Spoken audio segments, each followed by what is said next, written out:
Quand un juge frappe son marteau, est-ce que c'est vraiment la fin de l'histoire? On s'est souvent posé la question. Aujourd'hui, on va se pencher sur les coulisses du système judiciaire français. C'est un édifice assez fascinant, construit sur deux grands niveaux. Et tout ça, c'est pensé pour que chaque décision soit la plus juste possible. Alors, un jugement est rendu. On pourrait croire que l'affaire est classée, que le livre est fermé. Mais pas forcément. Cette question, elle est vraiment au cœur de la manière dont la justice est pensée en France. Et pour y répondre, il faut commencer par le début, par le tout premier jugement. On entre donc au rez-de-chaussée de cet édifice judiciaire. C'est ici que tout commence. Le premier jugement, c'est ce moment clé où une affaire est entendue pour la toute première fois, où on débat des faits et où une première décision est prise. Et le pilier de ce premier niveau, la véritable fondation, c'est le tribunal de première instance, le TPI. Comme le texte à l'écran le montre bien, c'est la juridiction de base, la porte d'entrée dans le système judiciaire pour la grande majorité des conflits. Ce qui rend le TPI aussi important, c'est ce qu'on appelle sa compétence générale. Alors, qu'est-ce que ça veut dire en clair? C'est assez simple en fait. C'est le tribunal par défaut. Si aucune loi ne dit qu'une affaire doit aller devant une cour spécialisée, eh bien c'est le TPI qui s'en charge. Et son champ d'action est immense. Ça touche vraiment à tout ce qui fait notre quotidien. Un conflit de voisinage, une question d'héritage, mais aussi des affaires pénales ou des litiges du travail. C'est vraiment le tribunal de la vie de tous les jours. Bon, mais alors, que se passe-t-il si la décision du premier juge ne convient pas, si l'une des parties est convaincue qu'une erreur a été commise? C'est précisément là que le système dévoile son deuxième étage, la possibilité d'avoir un second regard sur l'affaire. Et là, la différence est cruciale. Le premier degré, le TPI, juge l'affaire pour la première fois. Il découvre les faits, il applique le droit. Le second degré, la cour d'appel, elle, ne découvre rien.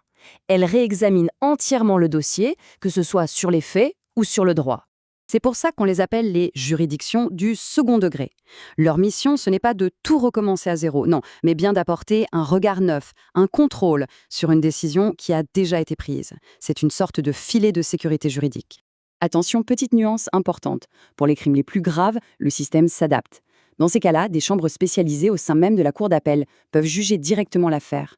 La décision est alors rendue en premier et dernier ressort, ça veut dire qu'on ne peut pas en faire appel de la même façon.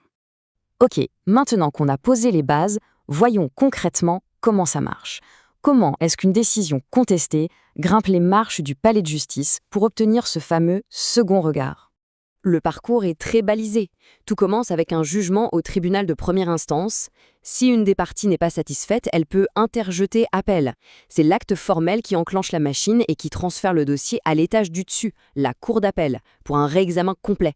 Cette phrase résume tout, en fait. Le cœur du métier de la cour d'appel, c'est ça, connaître des appels.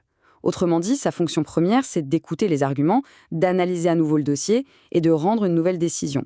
Soit elle valide le premier jugement, soit elle l'annule et le remplace. On a bien compris le comment, mais maintenant, la grande question, c'est le pourquoi. Pourquoi avoir bâti un système comme ça, sur deux niveaux? Quelle est la philosophie, la vision d'ensemble derrière cette structure?